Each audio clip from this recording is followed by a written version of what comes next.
Саламатсыздарбы, урматтуу телекөрүүчүлөр, назарыңыздарда Ош мамлекеттик педагогикалык университетиндеги соңку кабарлар топтому тааныштырылат. Студияда Айсулуу Сүйүнбек кызы болом. Алгач бүгүнкү жаңылыктардын кыскача анонсуна абай салыңыз. Кыргыз Республикасынын президентинин Ош облусундагы ыйгарым укуктуу өкүлү Элчибек Жантаев облустун активдүү жаштары менен жолугушту. Кыргыз-Россия факультетине быйыл 20 жыл, анын урматына 1 айлык жарыяланды. USAID-дин окуу керемет долбоорунун алкагында усулчу окутуучулардын республикалык окуу туру өттү.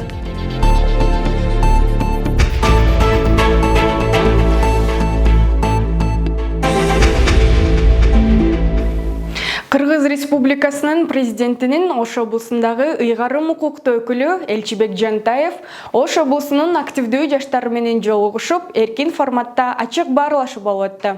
Иш-чара Ош мамлекеттик педагогикалык университетинде уюштурулуп, мында катышуучулар облус башчыга өз суроолорун, сунуштарын ачык билдиришип, тийиштүү жооп алышып, бир катар маселелерди талкуулашты. Жаштардын демилгесин угуу жана аларды колдоо, облустун бийлик өкүлдөрү менен жаштардын өз ара коммуникациясын жөнгө салуу жана бир максаттуу иш-чараларды бирге ишке ашыруу багытында уюштурулган иш-чарага Ош облусунун Чоң Алай, Ноокат, Карагулжа райондорунда жана Ош шаарында эмгектенип жаткан жаш мамлекеттик кызматкерлери жана активдүү жаштары катышты. Студенттердин эң көйгөйлүү маселеси бул бир нерсе көтөрүлгөн жок, бул стипендия маселеси көтөрүлгөн жок да. Бул бизге стипендия бул 800 сом берилет, 800 сом деп айтылат, бирок биз аны 784 сом кыла алабыз.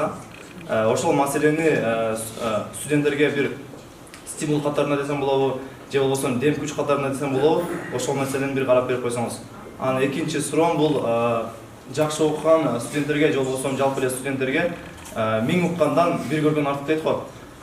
Кыргыз Республикасынын депутаттары менен жолугушуу мүмкүнчүлүгүн түзүп берсеңиздер, ошол жерге барып экскурсия кылганга мүмкүнчүлүк жаратсаңыздар деген сунуш берем. Себеп деген агай изденүү бул бизден, бирок багыт берүүчүлөрдөн да. Мисалы биз изденип баратып тупик жолго түшүп калсак, бизди багыт жолго буруп коюу бул сиздерден. Ошон үчүн ошол жактарды көрүп өзүбүзгө тажрыйба алган деле мүмкүнчүлүк жаратып берсеңиздер деген суроону uzatам сизге.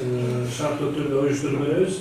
Сиздер убактын, анан балдардын санын айтып коюңуз. Биздин протокол жазып аткан балабыз бар. Өзүңүздүн фамилия, аты жөнүңүздү, телефонуңузду берип койсоңуз, анан ушул кайсы балдар татып, кандай балдар деген отборду кылып фамилиялар тизмекте берсеңиз, мен аны алып барып уюштуруп, жогорку кеңешке өкмөткө берип, анан сиз айтып аткан багыттарды аныктоо боюнча да ушундай жакшы кеңештер бере турган адамдарга кийип жолугуп берсек болот. Мында жалпы катышуучулар алгач университеттин жаңы имаратына экскурсия жасашты. Аны улай эркин форматта чай үстүндө чакан жыйын уюштурулуп, жаштардын суроолору, сунуш пикирлери айтылды. Облус башчысы ар тармакта айтылып жаткан сунуштарды туура кабылдап, тийиштүү адистерге жеткирүүнү убадалап, ар бир суроого жеткиликтүү жооп берүү менен ар бир катышуучунун суроолору абдан корч жана таама экенин айтып, бул жолугушуу алдыда дагы уланаарын кошумчалады. Şu stüdentlerden günlerini alıp жолугушууну өткөзүп атабыз. Эми албетте мен буга чейин деле жыйындарда жолугушууларды өткөзүп келгенбиз, бирок бүгүн мындай официалдуу түрдө бүгүн өткөзүп атабыз. Албетте жаштардын суроолору абдан курчураак, коомдогу мындай бир көйгөйлөрдү ачык айтуу менен айырмаланды. Эми биз бул суроолорду күткөнбүз албетте. Эмне дегенде эми жаштардын жүрөгү курчураак да. Ошондуктан бир коомдогу терс көрүнүшүндө дагы бирок ошол эле учурда мындай бир жасалып аткан иштер жөнүндө да белгиленип атты. Мен эмне таң калтырды? Эми биринчиден ушул билим берүү жаатындагы маселелер көбүрөөк айтылды. Ушу мен айтат элем, ушул жаштардын ушул жаатындагы суроолор көп болгондугу мени абдан мындай бир кубандырды да. Эмне дегенде ушул суроолорду угуп туруп, албетте ушул жаштардын, албетте мамлекетибиздин келечеги экенин мындай бир ынандырды да. Бүгүнкү күндө ушул жерде окуп аткан студенттер да жакшы шарттуу мындай окуп атканы жакшы сүйүндүрдү, бирок ошол эле учурда бүгүн бир жаштарыбыз ушул региондордо, мына Нарын облусундагы жакшы университет бар, ошол жерде дагы мындай бир студенттердин шарты оңолуп туруп, бир гана окуш керек экен деген нерсени айтпадыбы? Мен айтат элем, бияктан бир гана окуш керек экен да. Кызуу талкууга жаштар четтен аралашып, өздөрү алектенген тармактагы көйгөйлүү маселелерди козуткан түрдүү суроолорду берип, бул сыяктуу жолугушуулар ар дайым болуп туруусун сунушташты. Бул менен катар жаш активисттер атайын жолугушуу уюштуруп, жаштардын үнүн угуп, аларга жакындан колдоо көрсөтүүгө кызыктар болгон облус башчынын аракетине ыраазычылыктарын билдиришти. Сапаттуу адамдарды, билимдүү, интеллектуалдуу адамдар чыгарыш керек. Ошолор гана мамлекетти көтөрөт. Губернатор мырза өзү сөз берди. Мындан кийин көбүрөөк жолугабыз деди, чоңураак форматта жолугабыз деди. Негизинен эгер бүгүнкү сунуштар булар эске алынып, жанагындай эле өзүнүн бир кагазында калып кетпей, бир аз кыймыл болсо, мамлекетте сөзсүз өнүгүү болот.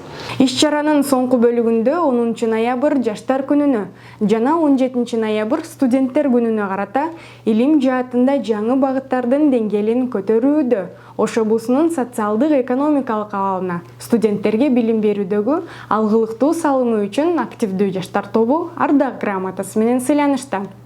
Ошондой эле Элчибек Жантаев жаштардын активдүү позициясына, билимге болгон умтулуусуна өзгөчө баа берүү менен үзгүлтүксүз билим алууга үндөө багытында китептерди белекке тапшырды.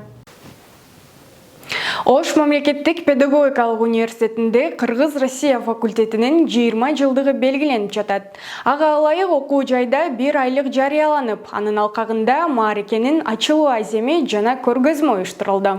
Иш-чарага университеттин ректору Бекмырза Зулуев баштаган профессордук окутуучулук жамааты, окутуучулар жана студенттер катышты. Иш-чаранын жүрүшүн кабарчыбыз баяндайт.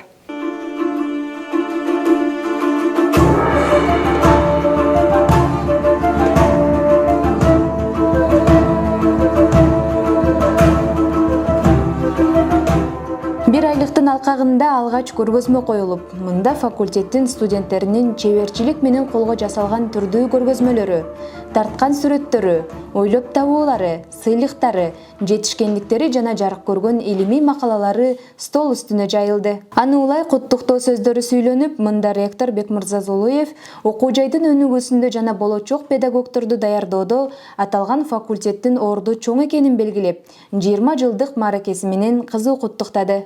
Дагы бир жолу Кыргыз-Россия факультети Шамил Асылов сиз баштаган жамаатка дайыма ушул ынтымакчылык, дайыма ийгиликтер болуп, ушул жерде дагы мезгил келгенде бир 50 жылдыктарында ушу чогуу белгилегенге Кудай насип кылсын.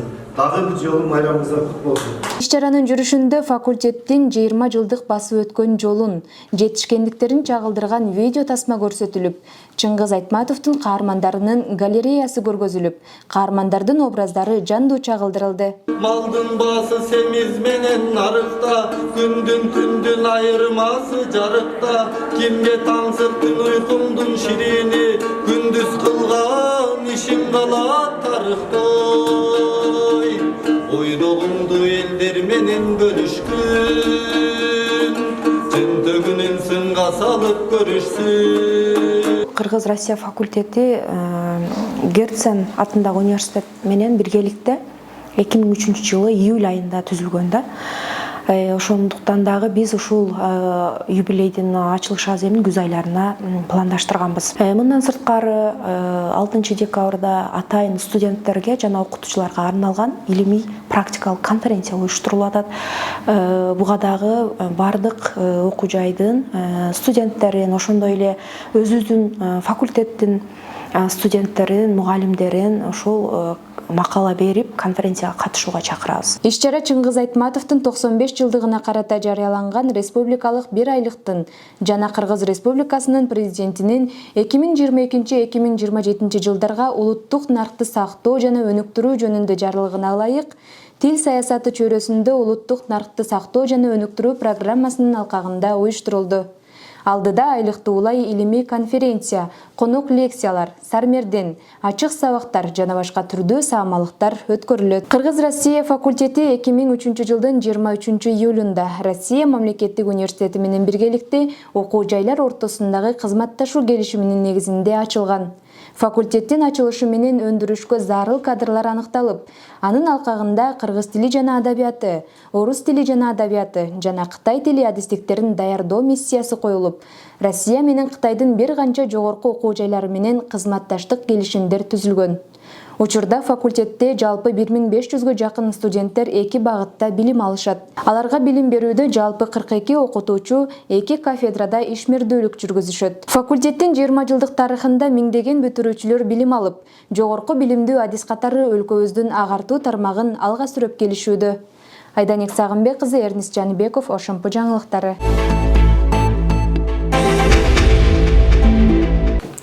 AQSh'нын USAID эл аралык өнүктүрүү агенттиги жана Кыргыз Республикасынын билим берүү жана илим министрлиги менен биргеликте уюштурулган окуу керемет долбоорунун алкагында усулчу окутуучулардын бир жумалык республикалык окуу туру болуп өттү.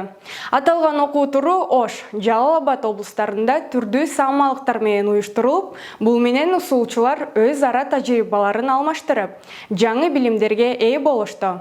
Окуу турду кененирээк кабарчыбыз баяндайт. 21 ноябрь күнү Ош мамлекеттик педагогикалык университетинде шаардык райондук билим берүү бөлүмдөрүнүн окуу усулдук кабинеттеринин усулчулары үчүн өтүп жаткан окуу турдун алкагында тегерек стол болуп өттү. Аталган окуу туру AQSh'нын USAID эл аралык өнүктүрүү агенттиги жана Кыргыз Республикасынын билим берүү жана илим министрлиги менен биргеликте уюштурулуп, ага республиканын бардык облустарынан келген райондук, шаардык билим берүү бөлүмдөрүнүн окуу усулдук кабинеттеринин 38 усулчусу, жогорку окуу жайлардын окутуучулары жана долбоордун адистери катышты. Бир нече долбоорлор Кыргыз Республикасынын билим берүү жана илим министрлиги менен бирге өнөктөш катары иштеген буга чейин, бирок алардын ичинен эң өзүн өзү актаганы, абдан натыйжалуу көрсөткүч көрсөткөнү бул окуу керемет долбоору. Окуу керемет долбоорунун негизги максаты, миссиясы эмне? Бул башталгыч класстын окуучуларынын окуу көндүмдөрүн жакшыртуу, анан математикалык сабаттуулугун арттыруу, ошону менен катар башталгыч класстын мугалимдеринин кесиптик чеберчилигин жогорулатуу багытында иштейт. Бул долбоор бүткөндөн кийин дагы мунун туруктуулугу үчүн иштеш керек. Бул долбоордун көп нерсе калтырып атат мектептерге. Бул андан ары уланыш керек. Кийин мунун долбоору жок эле мугалимдер өзүнө бири-бирине насаатчы болуп, материалдар бири-бирине өтүп, уланып кетиш керек. Иш-чаранын жүрүшүндө алгач көргөзмө жайылып, университетте долбоордун алкагында ишке ашып жаткан саамалыктар менен бирге окуу керемет долбоору менен бирге кызматташкан Ошомпу, Ошмо жана Кыргыз-Өзбек эл аралык университетинин адистери тарабынан иш берүүчүлөр жана педагогикалык окуу жайлардын ортосундагы байланыш, кесиптик чеберчиликти жогорулатуу курстарын, мугалимдердин муктаждыктарына ылайык пландоо боюнча маалыматтар берилди. Атайын орто кесиптик билим берүүдөгү башталгыч класстарды окутуу адистигине токтолуп отурабыз. Бул практиканын бизде адистикте 4 түрү каралган. Окуу таанышуу практикасы, үйрөнүүчү практика, баланын мектепке алгачкы күнү жана диплом алдындагы мамлекеттик практика. Протондон электрон өтөт да. Ушуну окуучулар жакшы түшүнүп калыш үчүн мына нейтрон менен протон барып жатат. Байкасаңыздар, биринчи бул жерде эч кандай белги жок эле. Түрдө өзү элемент чыгат да. Биз нейтрон менен протонду таап алдык. Мына мен ушу 2 күндөн бери ушу Ош жергесиндеги бир окуу керемет тарабынан аткарылган иш-чараларды көрүп жатабыз. Абдан ыраазы болуп жатабыз. Ушунчалык өзгөрүүлөр бар экен, ушунчалык жетишкендиктер бар экен. Анан мына азыр бул педагогикалык Ош педагогикалык окуу жайына да келдик. Мен абдан суктандым. Чынында мындай жаңы технологиялар менен жаш адистер сонун жаңылыктарды, маалыматтарды өздөрүнүн иш аракеттерин көрсөтүп беришти. Ош мамлекеттик педагогикалык университетинин жалпы жамаатына ыраазычылык билдирем, иштерин ийгилик каалайм. USAID эл аралык өнүктүрүү агенттиги менен бирге кызматташууну Ошомпунун мектеп мугалимдеринин квалификациясын жогорулатуу, жожго чейинки даярдоо жана үзгүлтүксүз билим берүү бөлүмү колго алып, 2014-жылдан бери бирге иш алып барышат. Анын алкагында университеттин бир канча окутуучулары кесиптик чеберчилигин өркүндөтүү менен бирге уюмдун келгиле окуйлу, бирге окуйлу жана окуу керемет долбоорунун улуттук тренери наамдарына жетишип, усулдук чеберчиликтерин жогорулата алышты. Ошондой эле тренер окутуучулар алыскы жана жакынкы аймактардагы мектеп мугалимдарынын кесиптик чеберчилигин жогорулатуу багытында тынымсыз семинарларды уюштуруп келишет. Проект USAID Оку Керемет работает уже в Кыргызстане 5-й год. USAID-дин Оку Керемет долбоору Кыргызстанда 5 жылдан бери иштеп жатат. Ал эми биздин негизги максатыбыз башталгыч класстардын окуучуларынын окуу жана математикалык сабаттуулугун арттыруу.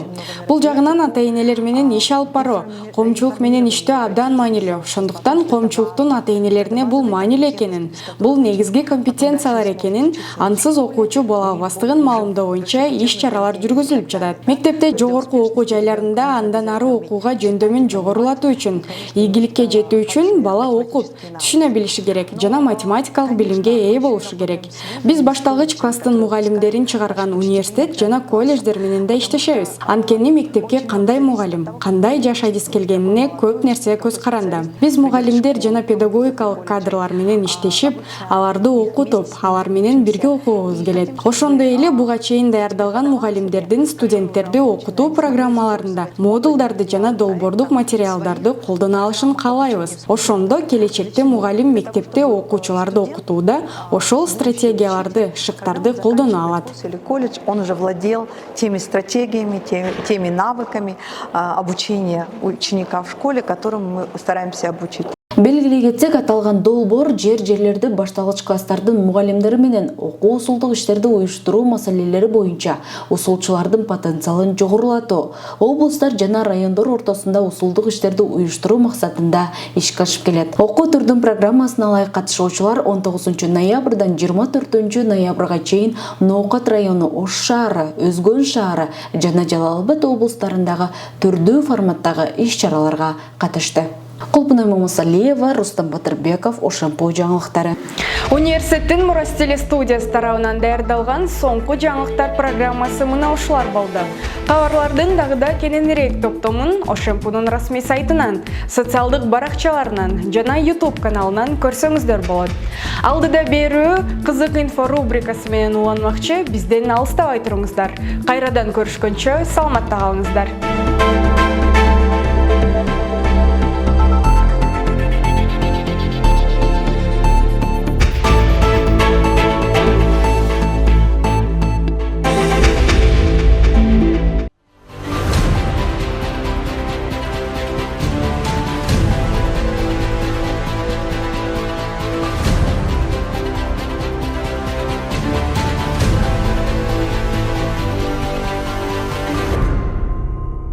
Элибизде жакшы адамдардын өмүрү кыска, даңкы узун болот деген кеп бекеринен айтылбаса керек. 48 жылдык кыска өмүрүндө мекенди кандай сүйүп, ага ак тилден кызмат өтөөнүн мыкты үлгүсүн көрсөткөн Насирдин Исановго быйыл 80 жыл толду. 40 жашында Кыргыз СССРинин курулуш министри болгон Насирдин Исанов Борбордогу улуттук тарых музейи, Ала Тоо аянты, Өкмөт үйү, Ош базары, Орто Сай базарлары сыяктуу стратегиялык объектилердин курулушунда эмгеги эбегейсиз. Насирдин Исанов 1943 жылы 7 ноябрда Ош облусунун Ноокат районуна караштуу Көкбел айылында жарык дүйнөгө келген. Айылдагы мектепти аяктаган соң Москвадагы Койбышев атындагы инженердик курулуш институтуна тапшырат. Ал жакта билим алып жүргөн кезинде кечинде окууга барса, күндүзү курулуш тармагында иштеген. Жогорку окуу жайдан 1965 жылы инженер куруучулук кесипти алып чыккан. Мекенине кайтып келген жаш адис Ошкарстрой ишканасында мастер-прораб, башкы инженер, башкы технолог болуп эмгектенген. Кийин коммунисттик партиянын катарына өтүп, 1976 жылы Алматыдагы жогорку партиялык мектепти аяктаган. 1983 жылдан тарта Кыргыз СССРинин курулуш министри болуп, анын жетектөөсү менен Борбор калаадагы тарых музейи, Ала Тоо аянты, Өкмөт үйү салынган. 1988 жылы Ысык Көл облусунун аткаруу комитетинин төрагасы болуп шайланган. Мекен үчүн жан үрүп кызмат кылган Насирдин Исанов өз кезегинде Акаев менен да ат салышкан. 1990 жылдагы президенттик шайлоодо Аскар Акаев менен Насирдин Исанов экинчи турда күч сынашкан. Анда Акаев алдыга озуп чыгып, Исанов вице-президент болгонго жетишкен. Кийин саясатчылар чыныгы атаңдаштар катары мамлекет башында чогуу туруп бирге иштешкен. Кыргыз Республикасынын баатыры, Акшумкар өзгөчө белгиси, эмгек каармандыгы үчүн медаль, эмгек кызыл туу ардак белгиси ордендеринин ээси Насирдин Эгемен Кыргызстандын биринчи өкмөт башчысы болуп, 1991 жылы январь айында шайланган. Кыйын кезеңде ал өлкөнүн базар экономикасы боюнча концепциясын иштеп чыгып, мамлекеттин демократиялык жол менен кетүүсүнө өз салымын кошкон. Замандаштары да Исановдун калыс, кесипкөй жана принципиалдуу жетекчи болгонун эскерип келишет. Жубайы Бузинат Исанова адистиги боюнча педагог, кызы Мария жана уулу Алмаз Кыргыз медицина институтун бүтүрүшкөн.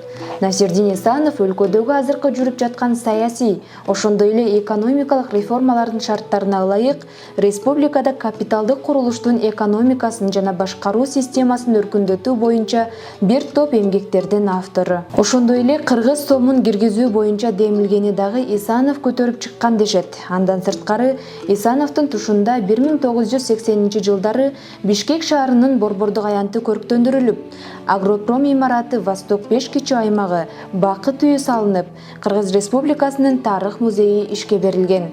1984 жылы ошол эле борбор шаардагы Кыргыз Телеком имараты тургузулган. Каарманыбыздын эл билбеген таланттары да арбын десек болчудай.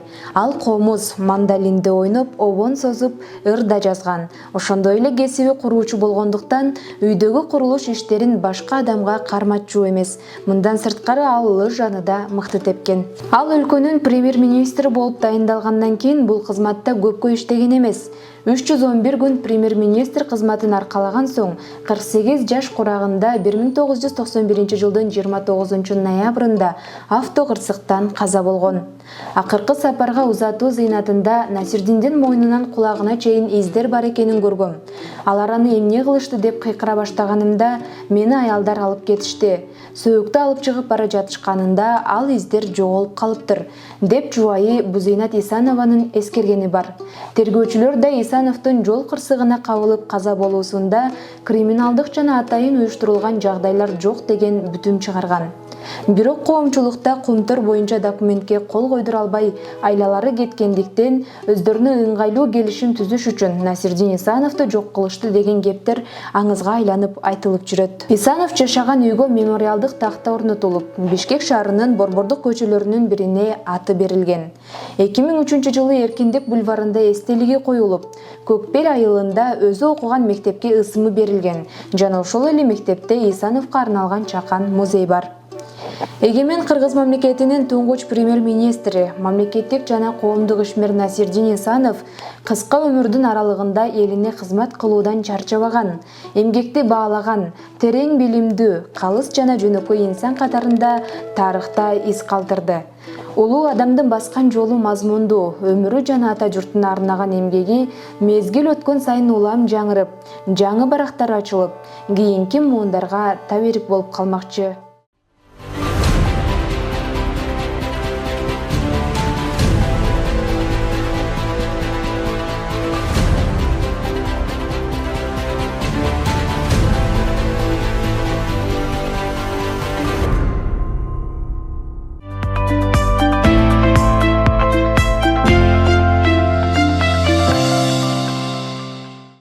Достор, сиздер менен кайрадан кызык инфо рубрикасы.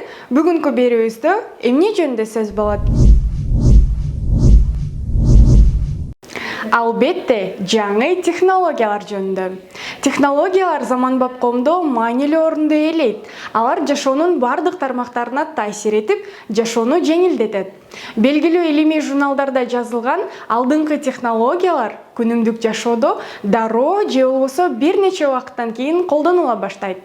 Бүгүнкү берүүдө мен сиздерге 21-кылымдагы илимдин жетишкендиктери жөнүндө сөз кылып, өзгөчө кызыктуу жана таң калыштуу жаңы ойлоп табуулар жөнүндө айтып берем. Электромобиль – бул электр энергиясы менен иштеген транспорттук каражат. Бул эң жөнөкөй унаа, бирок ичинен күйүүчү кыймылдаткычтын ордуна аккумулятордон кубатталган электр кыймылдаткычы бар. Электр кыймылдаткычынын принциби аккумулятордун химиялык энергиясын электр энергиясына айландыруу болуп саналат. Ал электр кыймылдаткычынын өткөргүч орогунда ротордун моментин жаратат. Ал өз кезегинде аны дөңгөлөктөрүнө өткөрүп берет. Электр кыймылдаткычтары зыяндуу газдарды чыгарбайт. Бул алардын экологиялык жактан таза гана кылбастан, ошондой эле чыгаруу системасын талап кылбайт. Бул унаанын конструкциясындагы жөнөкөйлөтүп, анын жеңилирээк жана практикалык кылат. Жасалма интеллект адамдар менен технологиянын ортосундагы байланыштарды түзүү үчүн өнүгүп жатат.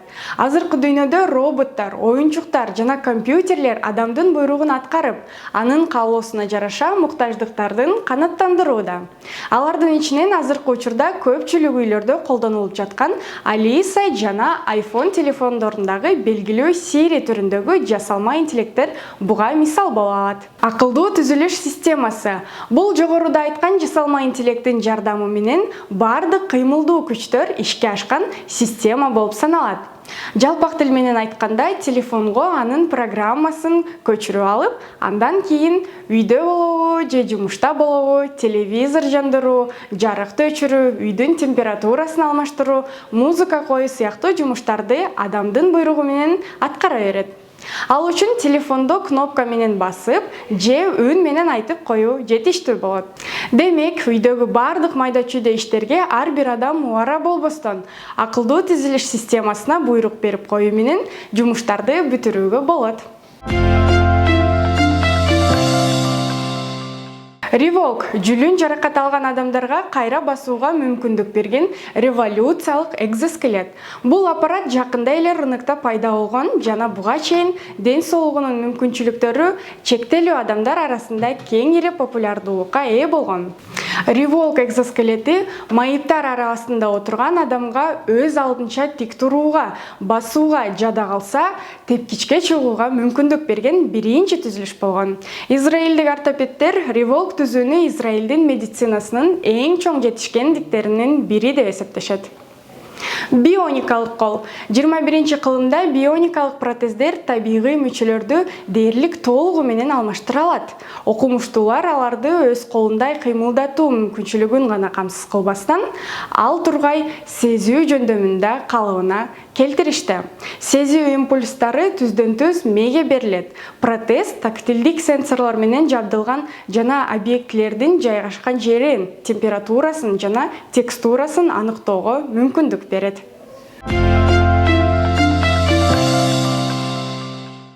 Өзү башкаруучу унаалар.